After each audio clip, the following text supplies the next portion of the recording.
जैनाचार्य कहते हैं किसी से एग्रीमेंट करो तो ये गुंजाइश रखो, मैं कभी भी यह एग्रीमेंट कैंसिल कर सकता हूं, कभी भी कर सकता हूं।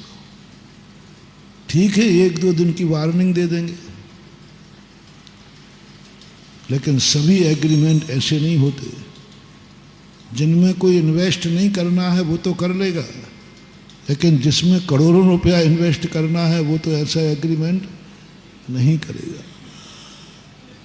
अब बगले ने जब उसको सुविधा मिली थी, शाकाहार कर सकता था, उच्च कुल में था, अच्छे परिवार का था, फिर भी उसने मांसाहार कर लिया।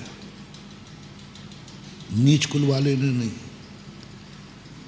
मैंने कहा था ना, सारे कैमरे जो लगे हैं वो उच्च लोगों के लिए लगे। तुम उच्च कुल में थे, तुम्हारा परिवार शाकाहारी था, फिर भी तुमने मांस खा लिया, अंडा खा लिया, कुछ भी चीज़ों को आपने सेवन कर लिया। कर्म कहता है तूने ऐसे पवित्र कुल में जन्म लेकर, ऐसे परिवार में जन्म लेकर तू उससे भ्रष्ट हो गया है, जा मैं तुझे ऐसी योनि में भेजूंगा कि कल तू छोड़ना भी चाहे तो छोड़ नहीं पाएगा। बस ये है, इसको बोलते हमारी सैद्धांतिक भाषा में निधत्त निकाचित कर्म। और निधत्त निकाचित कर्म का अर्थ ही है जो हमें करना नहीं चाहिए थे वो हमने किया, जहाँ हमें करना नहीं चाहिए वहाँ हमने किया, जब हमें नहीं करना चाहिए तब हमने किया, जिसके साथ नहीं करना चाहिए उसके साथ किया। नहीं करने से हमारा कोई मतलब नहीं था, लेकिन फिर भी मैंने यूं किया, कोई प्रयोजन नहीं था, यूं कर लिया। निधत्त निकाचित कर्म, अनर्थ दंड सब पापों में पाप है, बहुत बड़ा पाप, जो करने की जरूरत नहीं थी फिर भी हम कर रहे। बिना किए चल जाएगा, बिना किए चल जाएगा, कोई जरूरत ही नहीं। फिर भी यदि तुम कोई कार्य कर रहे हो तो सावधान, आप बहुत बड़ी गलती कर रहे हो। बिल्कुल भी जरूरी नहीं, किंचित मात्र भी जरूरी नहीं, बस यूं शौक। किसे कहते हैं आपकी भाषा में? शौक। बस यूं मेरा शौक है, कोई लाभ है, कोई हानि है, कोई तुम्हारा कुछ है क्या प्रयोजन नहीं, कोई मतलब यूं कर रहा हो। तुम्हें अच्छा लगता है? नहीं, बस शौक है। अरे भाई, तुम्हें कुछ अच्छा लग रहा है, मान लो तुमने इत्र लगाया है और आज हमें सुगंधित अच्छी लगती है, चलो कोई बात नहीं, बस यूं, बस कोई मतलब नहीं महाराज, हमें कुछ भी लेना नहीं देना नहीं, बस यूं।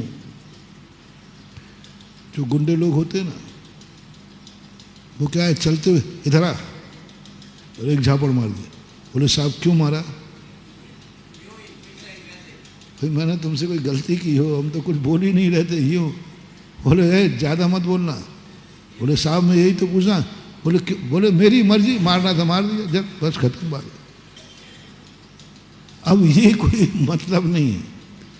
जिंदगी में 24 घंटे में आप देखना, कोई ना कोई एकाध कार्य ऐसा मन से देखो आप, कोई इसी चीज़ें सोचते रहते। बोले क्यों सोच रहे हो? बोले यूं। कोई लाभ की बात हो, नुकसान की बात हो, कुछ तो बोलो। क्या? बोले कुछ नहीं, बस सोच रहा हूँ बैठे बैठे।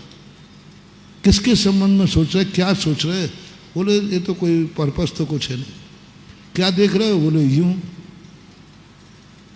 कोई दुश्मन को देख रहे हो, कोई प्रिय को देख रहे हो, कोई क्या देख रहे हो? बोले बस बस यूं देख रहे हो। इंद्रियों का, मन का व्यापार जो कुछ तुम्हें मिला है उसका यूं कभी प्रयोग नहीं करना, नहीं तो उस वस्तु से तुम रहित हो जाओगे। आंखों का तुमने यूं प्रयोग किया, आंखें चली जाएंगी। मन का तुमने प्रयोग किया, तुम मंदबुद्धि हो जाओगे। कानों में तुम यहाँ वहाँ की बातें सुन रहे हो, क्यों सुन रहे हो? बोले कोई मतलब नहीं है, लेकिन यूं बैठे ठाले क्या करें? सुनने बैठे, अरे भाई क्यों सुन रहे हो तुम? कोई प्रयोजन है क्या? नहीं, कोई प्रयोजन नहीं, यूं सुन रहे, कान खोदोगे। मोटिवेशन, जिस जिस वस्तु का तुम्हारी जिंदगी में मूल्य हो, जो जो वस्तु तुम्हें पुण्य से मिली हो, उसको कभी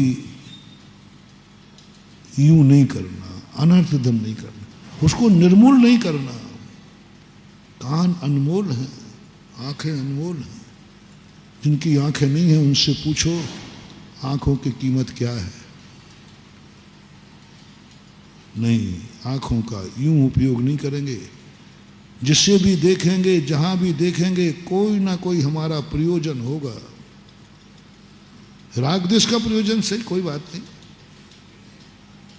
महाराज जी मुझे इससे बहुत द्वेष है, इसलिए मैं इसको तो गौर से देखूंगा, इसकी तो एक एक नस नस जानूंगा, खाल की बाल निकालूंगा, इसको मुझे निपटाना है।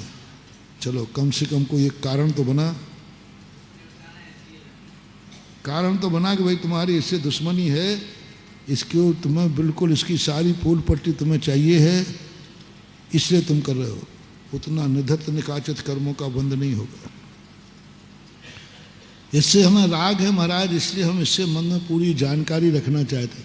कोई बात नहीं, राग और द्वेष पूर्वक भी यदि आपने अपने दिमाग को चलाया तो भी निधत्त निकाचित कर्म का बंध होगा, ऐसा नियम नहीं। लेकिन तुम तो यूं, ना मुझे राग है ना द्वेष है। एक व्यक्ति ने दुश्मन जा रहा था, उसको मार दिया। क्यों? अरे तेरे से मेरी 7 पीढ़ी की लड़ाई है, तू जब भी दिखेगा तब मैं पीटूंगा। और एक व्यक्ति ने कोई दुश्मनी था, यूं मार दिया जिसको हमने पहले कहा था। दोनों में सबसे ज्यादा गलत क्या है? एक व्यक्ति की दुश्मनी थी, वो इंतजार कर रहा था जिस दिन मिलेगा इसको पीटूंगा। आज मौका मिल गया, पीट दिया। और एक व्यक्ति का कोई लेना देना नहीं, बेचारा सीधा साधा जा रहा था, मार दिया। इन दोनों में से आप बताओ निकृष्ट कौन है? जो दूसरा वाला, जिसका कोई लेना एक कुछ नहीं था, वो सबसे ज्यादा पापी है, सबसे ज्यादा निकृष्ट है।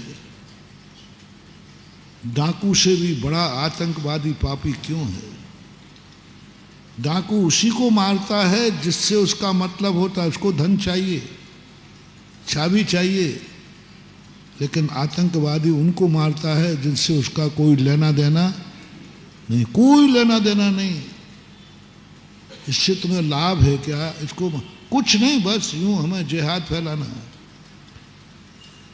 डाकू से भी ज्यादा पापी होता है आतंकवादी,